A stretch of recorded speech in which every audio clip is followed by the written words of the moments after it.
英語聞き流しリスニング、英語テキストと MP3 音声ダウンロードは、ホームページからご利用いただけます。88thpp.com、88thpp.com。 10. A grandmama. The following evening great expectation reigned in the house. Tinette had put on a new cap, Sebastian was placing footstools in front of nearly every armchair, and Miss Rottenmeier walked with great dignity about the house, inspecting everything. When the carriage at last drove up, the servants flew downstairs, followed by Miss Rottenmeier in more measured step. Heidi had been sent to her room to await further orders, but it was not long before Tinette opened the door and said brusquely, "Go into the study." The grandmamma, with her kind and loving way, immediately befriended the child and made her feel as if she had known her always. To the housekeeper's great mortification, she called the child Heidi, remarking to Miss Rottenmeier, "If somebody's name is Heidi, I call her so." The housekeeper soon found that she had to respect the grandmother's ways and opinions. Mrs. Seesman always knew what was going on in the house the minute she entered it. On the following afternoon Clara was resting and the old lady had shut her eyes for 5 minutes, when she got up again and went into the dining room. With a suspicion that the housekeeper was probably asleep, she went to this lady's room, knocking loudly on the door. After a while somebody stirred inside, and with a bewildered face Miss Rottenmeier appeared, staring at the unexpected visitor. "Rottenmeier, where is the child? How does she pass her time?" "I want to know," said Mrs. Seesman. "She just sits in her room, not moving a finger. She has not the slightest desire to do something useful, and that is why she thinks of such absurd things that one can hardly mention them in polite society. I should do exactly the same thing, if I were left alone like that. Please bring her to my room now, I want to show her some pretty books I have brought with me." That is just the trouble. What should she do with books? In all this time she has not even learned the A, B, C, for it is impossible to instill any knowledge into this being. If Mr. Candidate was not as patient as an angel, he would have given up teaching her long ago. How strange. "The child does not look to me like one who cannot learn the A, B, C," said Mrs. Seesman. "Please fetch her now, we can look at the pictures anyway." The housekeeper was going to say more, but the old lady had turned already and gone to her room. She was thinking over what she had heard about Heidi, making up her mind to look into the matter. Heidi had come and was looking with wondering eyes at the splendid pictures in the large books that Grandmamma was showing her. Suddenly she screamed aloud, for there on the picture she saw a peaceful flock grazing on a green pasture. In the middle a shepherd was standing, leaning on his crook. The setting sun was shedding a golden light over everything. With glowing eyes Heidi devoured the scene, but suddenly she began to sob violently. The grandmamma took her little hand in hers and said in the most soothing voice, "Come, child, you must not cry. Did this remind you of something?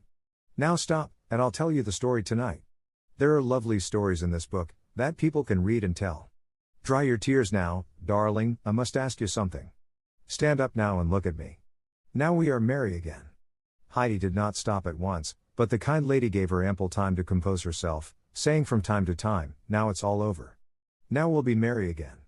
When the child was quiet at last, she said, "Tell me now how your lessons are going. What have you learnt, child, tell me?" "Nothing," Heidi sighed, "but I knew that I never could learn it." "What is it that you can't learn?"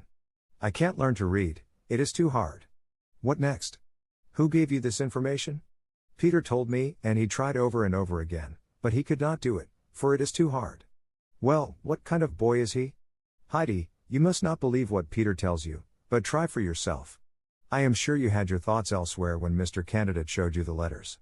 "It's no use," Heidi said with such a tone as if she was resigned to her fate. "I am going to tell you something, Heidi," said the kind lady now. "You have not learned to read because you have believed what Peter said. You shall believe me now, and I prophesy that you will learn it in a very short time, as a great many other children do that are like you and not like Peter. When you can read, I am going to give you this book. You have seen the shepherd on the green pasture, and then you'll be able to find out all the strange things that happened to him. Yes, you can hear the whole story, and what he does with his sheep and his goats. You would like to know, wouldn't you, Heidi?" Heidi had listened attentively, and said now with sparkling eyes, "If I could only read already. It won't be long, I can see that. Come now and let us go to Clara." With that they both went over to the study. Since the day of Heidi's attempted flight a great change had come over the child. She had realized that it would hurt her kind friends if she tried to go home again.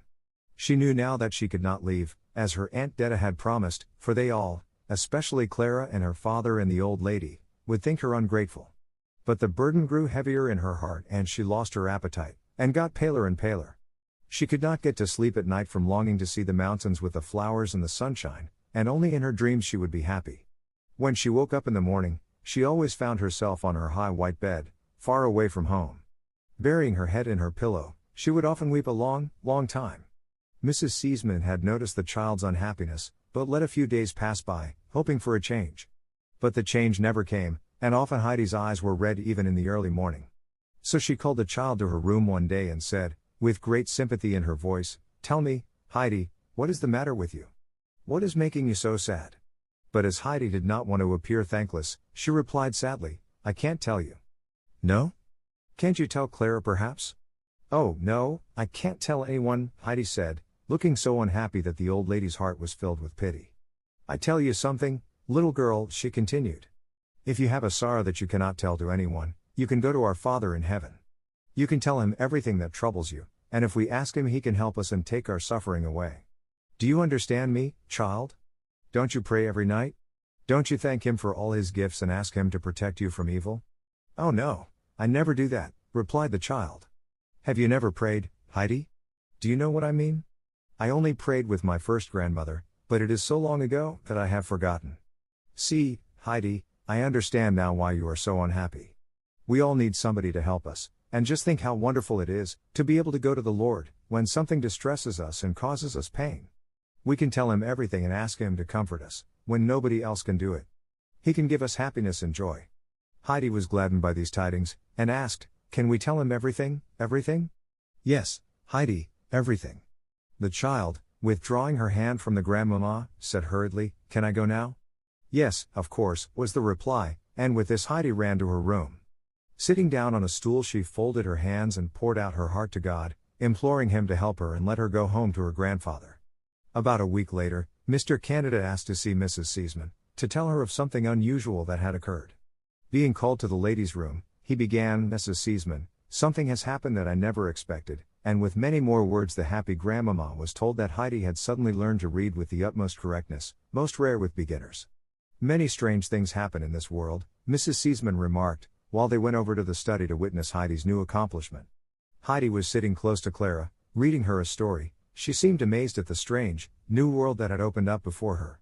At supper Heidi found the large book with the beautiful pictures on her plate, and looking doubtfully at grandmamma, she saw the old lady nod. "Now it belongs to you, Heidi," she said. "Forever? Also when I am going home?" Heidi inquired, confused with joy. "Certainly, forever," the grandmamma assured her. "Tomorrow we shall begin to read it." "But Heidi, you must not go home." "No, not for many years," Clara exclaimed, "especially when grandmamma goes away. You must stay with me." Heidi still looked at her book before going to bed that night, and this book became her dearest treasure. She would look at the beautiful pictures and read all the stories aloud to Clara. Grandmamma would quietly listen and explain something here and there, making it more beautiful than before. Heidi loved the pictures with the shepherd best of all. They told the story of the prodigal son, and the child would read and reread it till she nearly knew it all by heart. Since Heidi had learned to read and possess the book, the days seemed to fly, and the time had come near that the grandmamma had fixed for her departure. 11. Heidi gains in some respects and loses in others. The grandmamma sent for Heidi every day after dinner, while Clara was resting and Miss Rottenmeier disappeared into her room. She talked to Heidi and amused her in various ways, showing her how to make clothes for pretty little dolls that she had brought. Unconsciously Heidi had learned to sew, and made now the sweetest dresses and coats for the little people out of lovely materials the grandmamma would give her.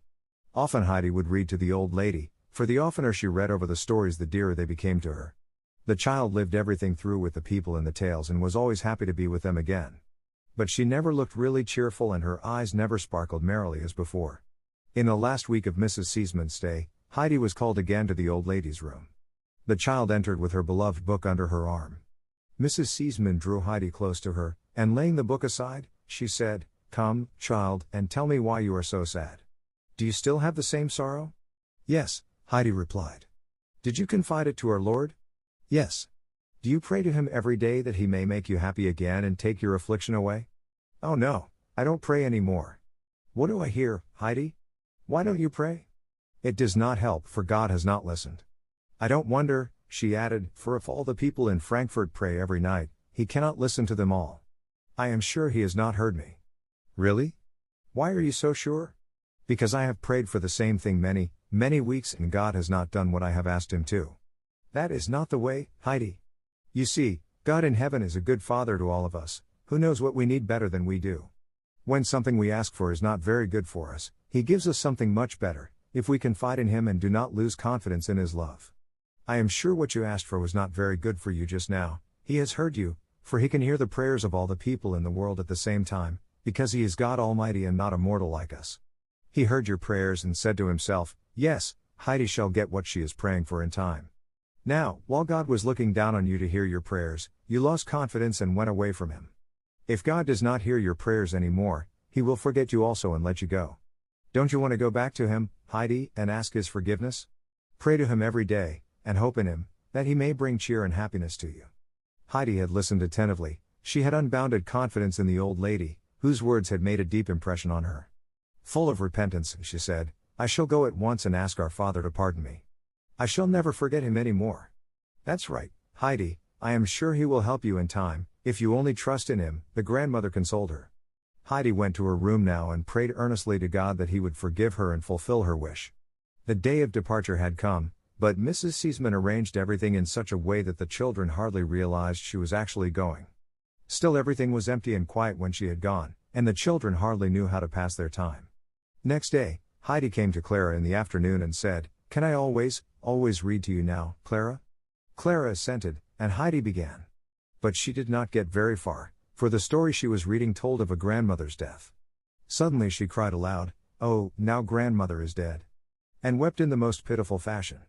Whatever Heidi read always seemed real to her, and now she thought it was her own grandmother at home. Louder and louder she sobbed, Now poor grandmother is dead and I can never see her any more, and she never got one single roll. Clara attempted to explain the mistake, but Heidi was too much upset. She pictured to herself how terrible it would be if her dear old grandfather would die too while she was far away. How quiet and empty it would be in the hut, and how lonely she would be. Miss Rottenmeier had overheard the scene, and approaching the sobbing child she said impatiently, Adelheid, now you have screamed enough. If I hear you again giving way to yourself in such a noisy fashion, I shall take your book away forever. Heidi turned pale at that, for the book was her greatest treasure. Quickly drying her tears, she choked down her sobs. After that Heidi never cried again. Often she could hardly repress her sobs and was obliged to make the strangest faces to keep herself from crying out. Clara often looked at her, full of surprise, but Miss Rottenmeier did not notice them and found no occasion to carry out her threat. However, the poor child got more cheerless every day, and looked so thin and pale that Sebastian became worried. He tried to encourage her at table to help herself to all the good dishes, but listlessly she would let them pass and hardly touch them. In the evening she would cry quietly, her heart bursting with longing to go home. Thus the time passed by. Heidi never knew if it was summer or winter, for the walls opposite never changed. They drove out very seldom, for Clara was only able to go a short distance. They never saw anything else than streets, houses and busy people, no grass, no fir trees and no mountains. Heidi struggled constantly against her sorrow, but in vain. Autumn and winter had passed, and Heidi knew that the time was coming when Peter would go up the Alp with his goats, where the flowers were glistening in the sunshine and the mountains were all afire. She would sit down in a corner of her room and put both hands before her eyes, not to see the glaring sunshine on the opposite wall. There she would remain, eating her heart away with longing, till Clara would call for her to come. 12. The Seesman house is haunted. For several days Miss Rottenmeier had been wandering silently about the house. When she went from room to room or along the corridors, she would often glance back as if she were afraid that somebody was following her. If she had to go to the upper floor, where the gorgeous guest rooms were, or to the lower story, where the big ballroom was situated, she always told Tinette to come with her. The strange thing was, that none of the servants dared to go anywhere alone and always found an excuse to ask each other's company, which requests were always granted. The cook, who had been in the house for many years, would often shake her head and mutter, that I should live to see this. Something strange and weird was happening in the house. Every morning, when the servants came downstairs, they found the front door wide open. At first everybody had thought that the house must have been robbed, but nothing was missing. Every morning it was the same, despite the double locks that were put on the door. At last John and Sebastian, taking courage, prepared themselves to watch through a night to see who was the ghost. Armed and provided with some strengthening liquor, they repaired to a room downstairs. First they talked, but soon, getting sleepy, They leaned silently back in their chairs. When the clock from the old church tower struck 1, Sebastian awoke and roused his comrade, which was no easy matter. At last, however, John was wide awake, and together they went out into the hall. The same moment a strong wind put out the light that John held in his hand. Rushing back, he nearly upset Sebastian, who stood behind him, and pulling the butler back into the room, he locked the door in furious haste. When the light was lit again, Sebastian noticed that John was deadly pale and trembling like an aspen leaf. Sebastian, not having seen anything, asked anxiously, "What is the matter? What did you see?" The door was open and a white form was on the stairs. "It went up and was gone in a moment," gasped John. Cold shivers ran down the butler's back. They sat without moving till the morning came, and then, shutting the door, they went upstairs to report to the housekeeper what they had seen. The lady, who was waiting eagerly, heard the tale and immediately sat down to write to Mr. Seesman. She told him that fright had paralyzed her fingers and that terrible things were happening in the house. Then followed a tale of the appearance of the ghost. Mr. Seesman replied that he could not leave his business, and advised Miss Rottenmeier to ask his mother to come to stay with them, for Mrs. Seesman would easily dispatch the ghost. Miss Rottenmeier was offended with the tone of the letter, which did not seem to take her account seriously. Mrs. Seesman also replied that she could not come, so the housekeeper decided to tell the children all about it. Clara, at the uncanny tale, immediately exclaimed that she would not stay alone another moment and that she wished her father to come home. The housekeeper arranged to sleep with the frightened child, while Heidi, who did not know what ghosts were, was perfectly unmoved. Another letter was dispatched to Mr. Seesman, telling him that the excitement might have serious effects on his daughter's delicate constitution, and mentioning several misfortunes that might probably happen if he did not relieve the household from this terror. This brought Mr. Seesman. Going to his daughter's room after his arrival, he was overjoyed to see her as well as ever. Clara was also delighted to see her father.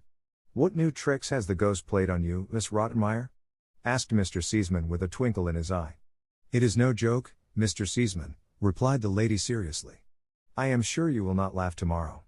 Those strange events indicate that something secret and horrible has happened in this house in days gone by." "Is that so? This is new to me," remarked Mr. Seesman. "But will you please not suspect my venerable ancestors? Please call Sebastian, I want to speak to him alone." Mr. Seesman knew that the two were not on good terms, so he said to the butler, "Come here, Sebastian, and tell me honestly, if you have played the ghost for Miss Rottenmeier's pastime?" "No, upon my word, master, you must not think that," replied Sebastian frankly. "I do not like it quite myself. Well, I'll show you and John what ghosts look like by day. You ought to be ashamed of yourselves, strong young men like you. Now go at once to my old friend, Dr. Klassen, and tell him to come to me at 9 o'clock tonight. Tell him that I came from Paris especially to consult him, and that I want him to sit up all night with me. Do you understand me, Sebastian?" "Yes, indeed. I shall do as you say, Mr. Seesman." Mr. Seesman then went up to Clara's room to quiet and comfort her. Punctually at 9 o'clock the doctor arrived. Though his hair was gray, his face was still fresh, and his eyes were lively and kind. When he saw his friend, he laughed aloud and said, Well, you look pretty healthy for one who needs to be watched all night." "Have patience, my old friend," replied Mr. Seesman.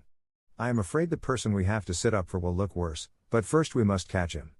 "What? Then somebody is sick in this house." "What do you mean?" "Far worse, doctor, far worse. A ghost is in the house. My house is haunted."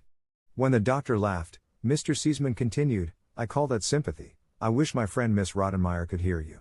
She is convinced that an old Seesman is wandering about, expiating some dreadful deed." "How did she make his acquaintance?" asked the doctor, much amused. Mr. Seesman then explained the circumstances. He said that the matter was either a bad joke which an acquaintance of the servants was playing in his absence, or it was a gang of thieves, who, after intimidating the people, would surely rob his house by and by. With these explanations they entered the room where the two servants had watched before. A few bottles of wine stood on the table and 2 bright candelabras shed a brilliant light. 2 revolvers were ready for emergencies. They left the door only partly open, for too much light might drive the ghost away. Then, sitting down comfortably, the 2 men passed their time by chatting, taking a sip now and then. "The ghost seems to have spied us and probably won't come today," said the doctor. "We must have patience. It is supposed to come at 1, replied his friend. So they talked till 1 o'clock. Everything was quiet, and not a sound came from the street. Suddenly the doctor raised his finger. "S.H. Seesman, don't you hear something?" While they both listened, the bar was unfastened, the key was turned, and the door flew open. Mr. Seaman seized his revolver. "You are not afraid, I hope?" said the doctor, getting up. "Better be cautious," whispered Mr. Seaman, seizing the candelabrum in the other hand. The doctor followed with his revolver and the light, and so they went out into the hall. On the threshold stood a motionless white form, lighted up by the moon. "Who is there?" thundered the doctor, approaching the figure. It turned and uttered a low shriek. There stood Heidi, with bare feet and in her white nightgown, looking bewildered at the bright light and the weapons. She was shaking with fear, while the two men were looking at her in amazement. "Seaman, this seems to be your little water carrier," said the doctor. "Child, what does this mean?" asked Mr. Seaman. "What did you want to do? Why have you come down here?" Pale from fright, Heidi said, "I do not know." The doctor came forward now. "Seaman, this case belongs to my field. Please go and sit down while I take her to bed." Putting his revolver aside, he led the trembling child upstairs. "Don't be afraid, just be quiet. Everything is all right, don't be frightened." When they had arrived in Heidi's room, the doctor put the little girl to bed, covering her up carefully. Drawing a chair near the couch, he waited till Heidi had calmed down and had stopped trembling. Then taking her hand in his, he said kindly, "Now everything is all right again. Tell me where you wanted to go." "I did not want to go anywhere," Heidi assured him. "I did not go myself, only I was there all of a sudden." "Really? Tell me, what did you dream?" "Oh, I have the same dream every night. I always think I am with my grandfather again and can hear the fir trees roar. I always think how beautiful the stars must be, and then I open the door of the hut, and oh, it is so wonderful. But when I wake up I am always in Frankfurt." Heidi had to fight the sobs that were rising in her throat. "Does your back or your head hurt you, child?" "No, but I feel as if a big stone was pressing me here." "As if you had eaten something that disagreed with you?"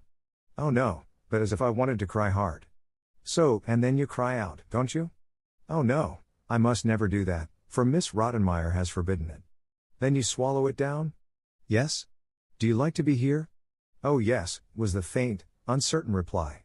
"Where did you live with your grandfather?" "Up on the Alp." "But wasn't it a little lonely there?" "Oh no, it was so beautiful." But Heidi could say no more. The recollection, the excitement of the night and all the restrained sorrow overpowered the child. The tears rushed violently from her eyes and she broke out into loud sobs. The doctor rose, and soothing her, said, "It won't hurt to cry, you'll go to sleep afterward, and when you wake up everything will come right." Then he left the room. Joining his anxious friend downstairs, he said, "Seaman, the little girl is a sleepwalker, and has unconsciously scared your whole household. Besides, she is so homesick that her little body has wasted away.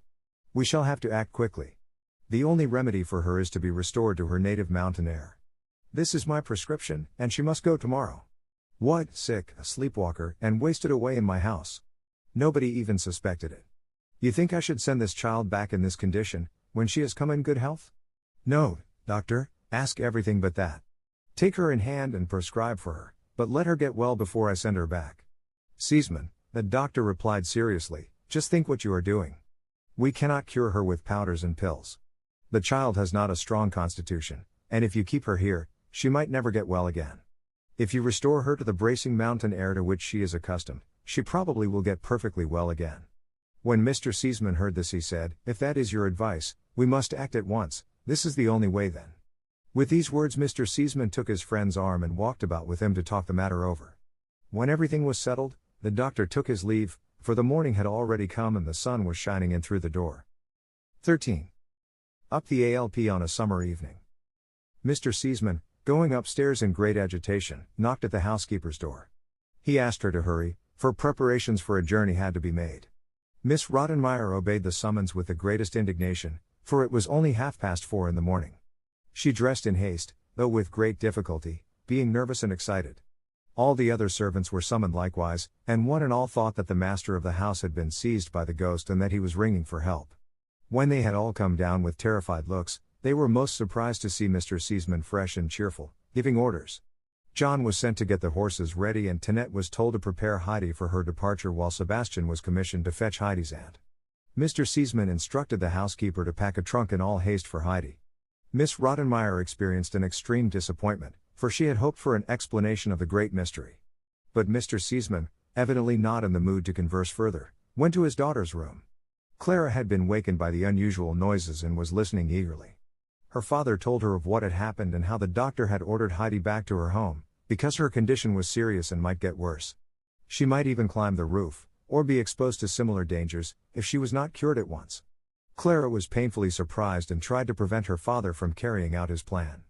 He remained firm, however, promising to take her to Switzerland himself the following summer, if she was good and sensible now.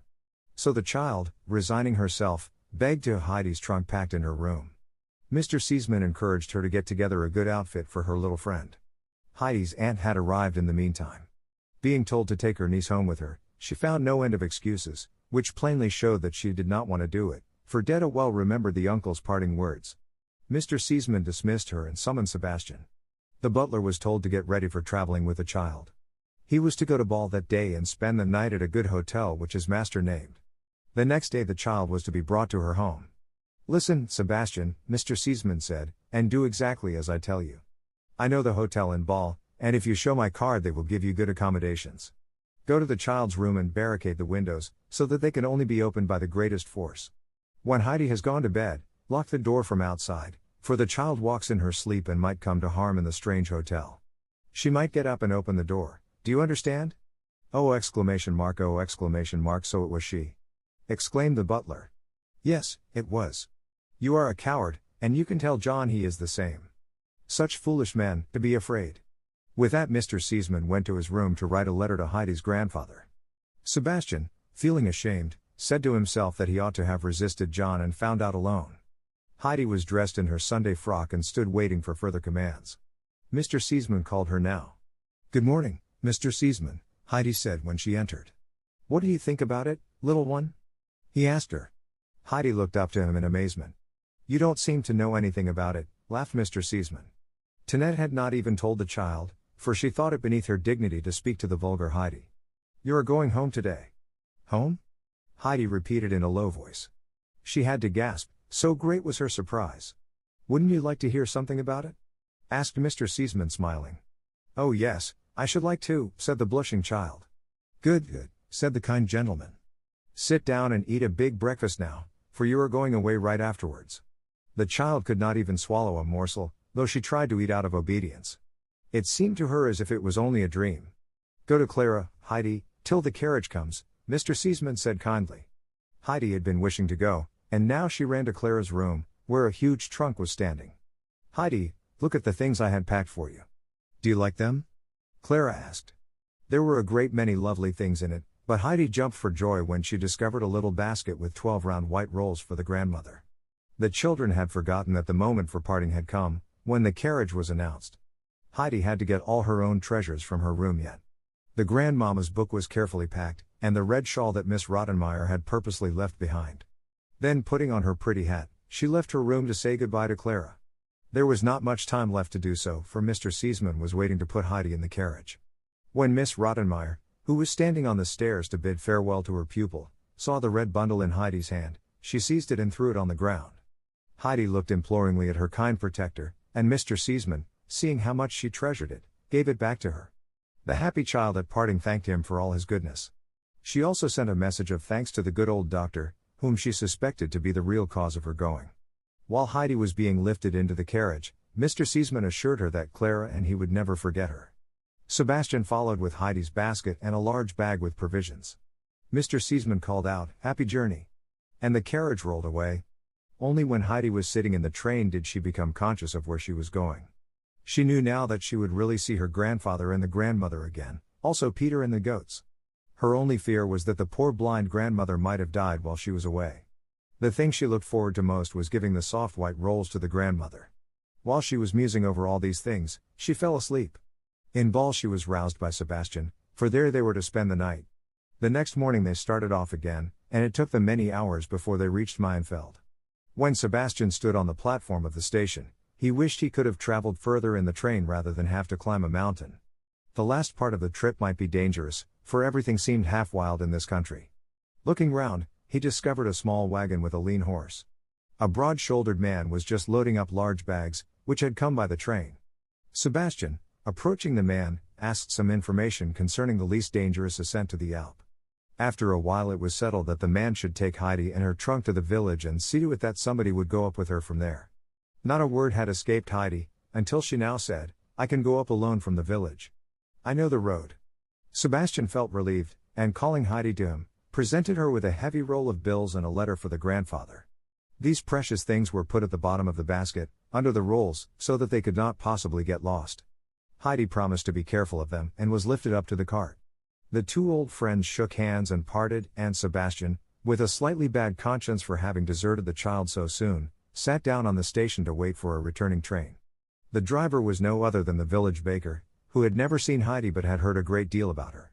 He had known her parents and immediately guessed she was the child who had lived with the almuncle. Curious to know why she came home again, he began a conversation.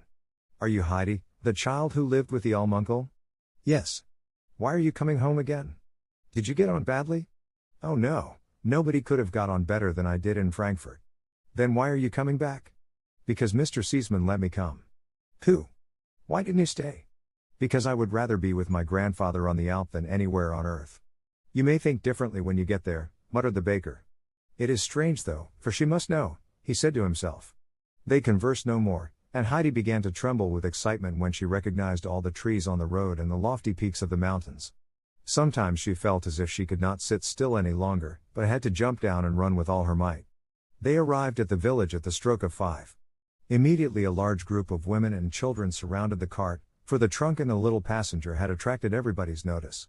When Heidi had been lifted down, she found herself held and questioned on all sides. But when they saw how frightened she was, they let her go at last.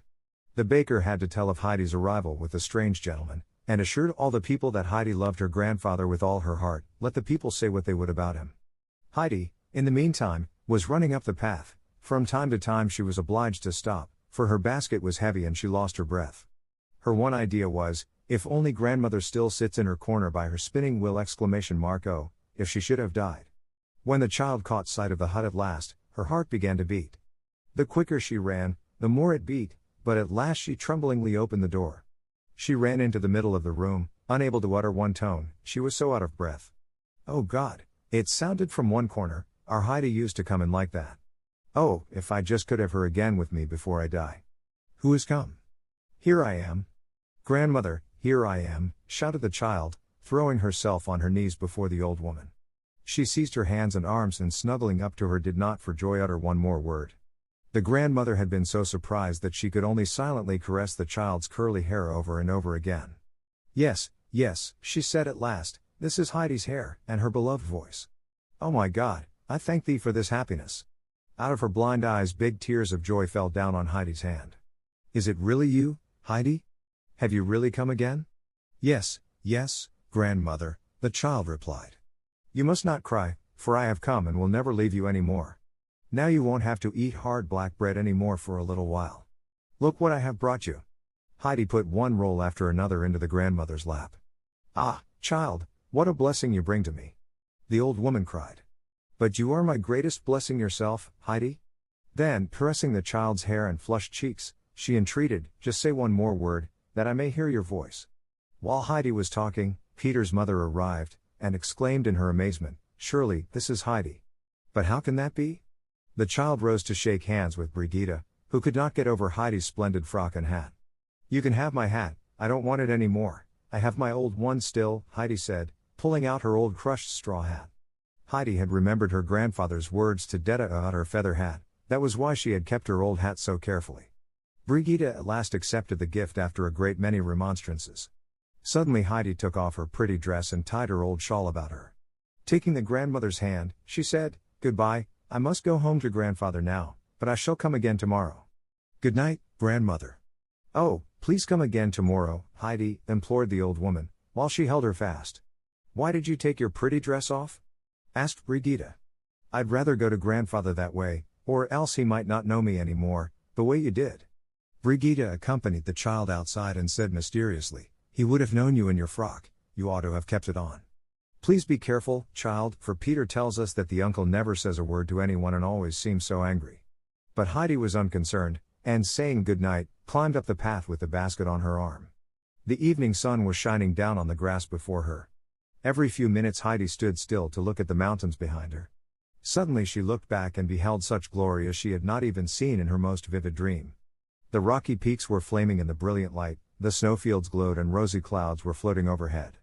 The grass was like an expanse of gold, and below her the valley swam in golden mist.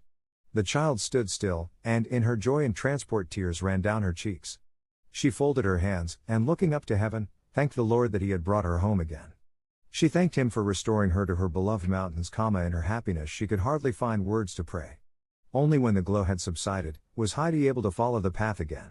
She climbed so fast that she could soon discover, first the treetops, then the roof, finally the hut. Now she could see her grandfather sitting on his bench, smoking a pipe. Above the cottage the fir trees gently swayed and rustled in the evening breeze.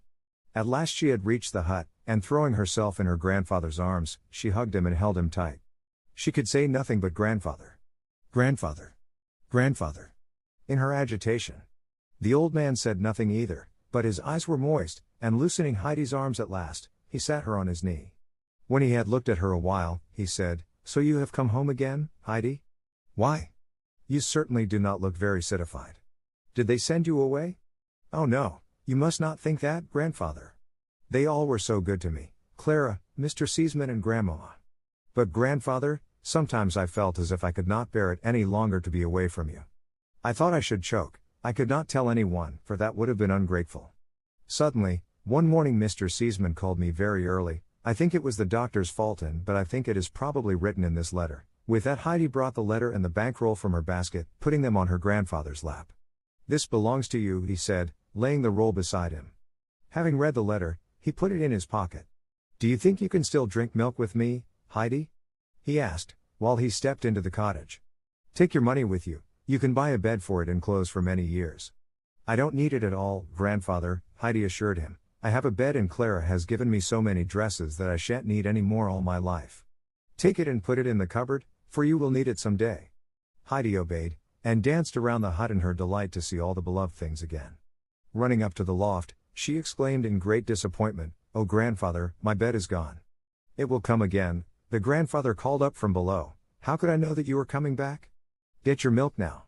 Heidi, coming down, took her old seat. She seized her bowl and emptied it eagerly, as if it was the most wonderful thing she had ever tasted. "Grandfather, our milk is the best in all the world." Suddenly Heidi, hearing a shrill whistle, rushed outside, as Peter and all his goats came racing down. Heidi greeted the boy, who stopped, rooted to the spot, staring at her. Then she ran into the midst of her beloved friends, who had not forgotten her either. Schwanley and Barley bleated for joy, and all her other favorites pressed near to her. Heidi was beside herself with joy, and caressed little Snowhopper and patted Thistlefinch, till she felt herself pushed to and fro among them. "Peter, why don't you come down and say good night to me?" Heidi called to the boy. "Have you come again?" he exclaimed at last. Then he took Heidi's proffered hand and asked her, as if she had been always there, "Are you coming up with me tomorrow?" "No, tomorrow I must go to grandmother, but perhaps the day after." Peter had a hard time with his goats that day, for they would not follow him. Over and over again they came back to Heidi, till she entered the shed with Barley and Schwanley and shut the door. When Heidi went up to her loft to sleep, she found a fresh, fragrant bed waiting for her, and she slept better that night than she had for many, many months, for her great and burning longing had been satisfied. About 10 times that night the grandfather rose from his couch to listen to Heidi's quiet breathing. The window was filled up with hay, for from now on the moon was not allowed to shine on Heidi any more. But Heidi slept quietly, for she had seen the flaming mountains and had heard the fir trees roar. 14. On Sunday when the church bells ring. Heidi was standing under the swaying fir trees, waiting for her grandfather to join her. He had promised to bring up her trunk from the village while she went in to visit the grandmother. The child was longing to see the blind woman again and to hear how she had liked the rolls. It was Saturday, and the grandfather had been cleaning the cottage. Soon he was ready to start. When they had descended and Heidi entered Peter's hut, the grandmother called lovingly to her, "Have you come again, child?" She took hold of Heidi's hand and held it tight. Grandmother then told the little visitor how good the rolls had tasted, and how much stronger she felt already. Brigitte related further that the grandmother had only eaten a single roll, being so afraid to finish them too soon. Heidi had listened attentively, and said, "Now, grandmother, I know what I shall do. I am going to write to Clara and she'll surely send me a whole lot more." But Brigitte remarked, "That is meant well, but they get hard so soon. If I only had a few extra pennies, I could buy some from our baker. He makes them too, but I am hardly able to pay for the black bread." Heidi's face suddenly shone. "Oh grandmother, I have an awful lot of money," she cried. Now I know what I'll do with it. Every day you must have a fresh roll and 2 on Sundays.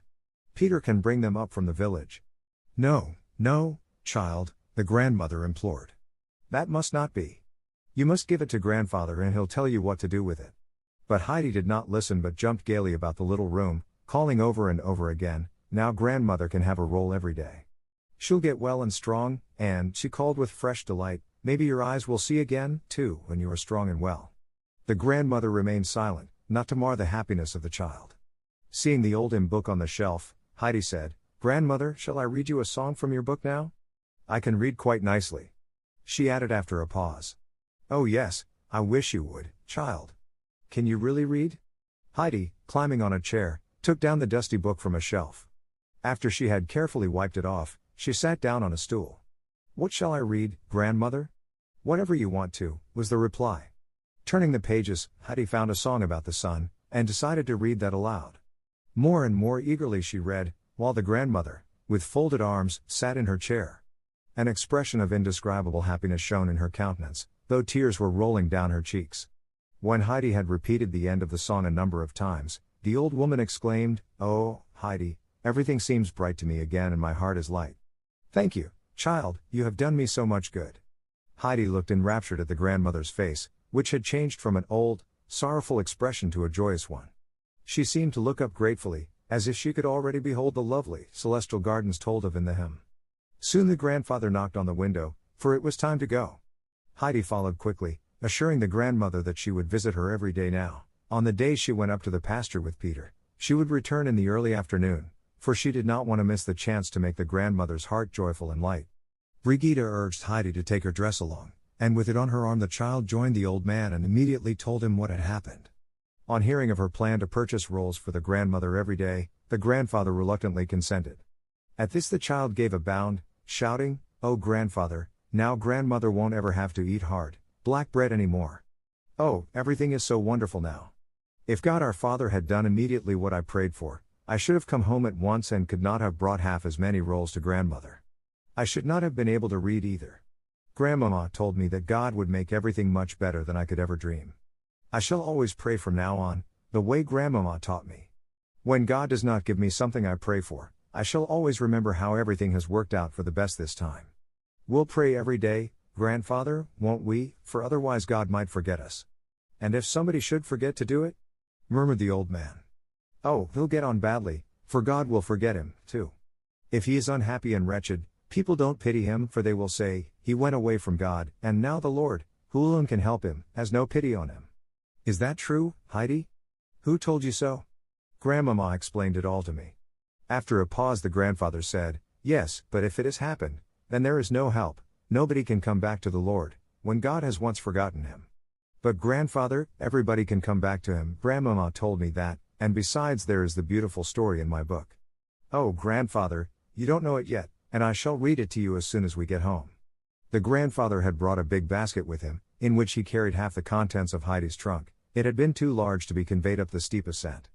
Arriving at the hut and setting down his load, he had to sit beside Heidi, who was ready to begin the tale. With great animation Heidi read the story of the prodigal son, who was happy at home with his father's cows and sheep. The picture showed him leaning on his staff, watching the sunset. Suddenly he wanted to have his own inheritance, and be able to be his own master. Demanding the money from his father, he went away and squandered all. When he had nothing in the world left, he had to go as servant to a peasant, who did not own fine cattle like his father, but only swine. His clothes were rags, and for food he only got the husks on which the pigs were fed. Often he would think what a good home he had left, and when he remembered how good his father had been to him and his own ungratefulness, he would cry from repentance and longing. Then he said to himself, I shall go to my father and ask his forgiveness. When he approached his former home, his father came out to meet him. What do you think will happen now? Heidi asked. You think that the father is angry and will say, Didn't I tell you? But just listen. And his father saw him and had compassion and ran and fell on his neck. And the son said, Father, I have sinned against heaven and in thy sight, and am no more worthy to be called thy son. But the father said to his servants, Bring forth the best robe and put it on him, and put a ring on his hand and shoes on his feet, and bring hither the fatted calf and kill it, and let us eat and be merry, for this my son was dead and is alive again, he was lost, and is found. And they began to be merry. Isn't it a beautiful story, grandfather? Asked Heidi, when he sat silently beside her. "Yes, Heidi, it is," said the grandfather, but so seriously that Heidi quietly looked at the pictures. "Look how happy he is," she said, pointing to it. A few hours later, when Heidi was sleeping soundly, the old man climbed up the ladder. Placing a little lamp beside the sleeping child, he watched her a long, long time. Her little hands were folded and her rosy face looked confident and peaceful. The old man now folded his hands and said in a low voice, while big tears rolled down his cheeks, "Father, I have sinned against heaven and thee, and am no more worthy to be thy son." The next morning found the uncle standing before the door, looking about him over valley and mountain. A few early bells sounded from below and the birds sang their morning anthems. Re-entering the house, he called, "Heidi, get up. The sun is shining. Put on a pretty dress, for we are going to church." That was a new call, and Heidi obeyed quickly. When the child came downstairs in her smart little frock, she opened her eyes wide. "Oh, grandfather," she exclaimed, "I have never seen you in your Sunday coat with the silver buttons. Oh, how fine you look." The old man, turning to the child, said with a smile, "You look nice, too, come now." With Heidi's hand in his they wandered down together. The nearer they came to the village, the louder and richer the bells resounded. "Oh, grandfather, do you hear it? It seems like a big, high feast," said Heidi. When they entered the church, all the people were singing. Though they sat down on the last bench behind, the people had noticed their presence and whispered it from ear to ear. When the pastor began to preach, his words were a loud thanksgiving that moved all his hearers. After the service, the old man and the child walked to the parsonage. The clergyman had opened the door and received them with friendly words. "I have come to ask your forgiveness for my harsh words," said the uncle. "I want to follow your advice to spend the winter here among you. If the people look at me askance, I can't expect any better. I am sure, Mr. Pastor, you will not do so." The pastor's friendly eyes sparkled, and with many a kind word he commended the uncle for this change, and putting his hand on Heidi's curly hair, ushered them out. Thus the people, who had been all talking together about this great event, could see that their clergyman shook hands with the old man. The door of the parsonage was hardly shut, when the whole assembly came forward with outstretched hands and friendly greetings. Great seemed to be their joy at the old man's resolution. Some of the people even accompanied him on his homeward way. When they had parted at last, the uncle looked after them with his face shining as with an inward light. Heidi looked up to him and said, "Grandfather, you have never looked so beautiful." "Do you think so, child?" he said with a smile. "You see, Heidi, I am more happy than I deserve. To be at peace with God and men makes one's heart feel light. God has been good to me, to send you back." When they arrived at Peter's hut, the grandfather opened the door and entered. "How do you do, grandmother?" he called out. "I think we must start to mend again, before the fall wind comes." "Oh my God, the uncle," exclaimed the grandmother in joyous surprise. "How happy I am to be able to thank you for what you have done, uncle." "Thank you, God bless you for it." With trembling joy the grandmother shook hands with her old friend. "There is something else I want to say to you, uncle," she continued. "If I have ever hurt you in any way, do not punish me. Do not let Heidi go away again before I die. I cannot tell you what Heidi means to me." So saying, she held the clinging child to her. "No danger of that, grandmother. I hope we shall all stay together now for many years to come." Brigitte now showed Heidi's feather hat to the old man and asked him to take it back. But the uncle asked her to keep it, since Heidi had given it to her. "What blessings this child has brought from Frankfurt," Brigitte said. "I often wondered if I should not send our little Peter too. What do you think, uncle?" The uncle's eyes sparkled with fun, when he replied, "I am sure it would not hurt Peter. Nevertheless I should wait for a fitting occasion before I sent him." The next moment Peter himself arrived in great haste. He had a letter for Heidi, which had been given to him in the village. What an event, a letter for Heidi! They all sat down at the table while the child read it aloud. The letter was from Clara Seesman, who wrote that everything had got so dull since Heidi left. She said that she could not stand it very long, and therefore her father had promised to take her to Regatz this coming fall. She announced that Grandmama was coming too, for she wanted to see Heidi and her grandfather. Grandmama, having heard about the rolls, was sending some coffee, too, so that the grandmother would not have to eat them dry. Grandmama also insisted on being taken to the grandmother herself when she came on her visit. Great was the delight caused by this news, and what with all the questions and plans that followed, the grandfather himself forgot how late it was. This happy day, which had united them all, caused the old woman to say at parting, "The most beautiful thing of all, though, is to be able to shake hands again with an old friend, as in days gone by. It is a great comfort to find again what we have treasured. I hope you'll come soon again, uncle." I am counting on the child for tomorrow. This promise was given. While Heidi and her grandfather were on their homeward path, the peaceful sound of evening bells accompanied them. At last they reached the cottage, which seemed to glow in the evening light.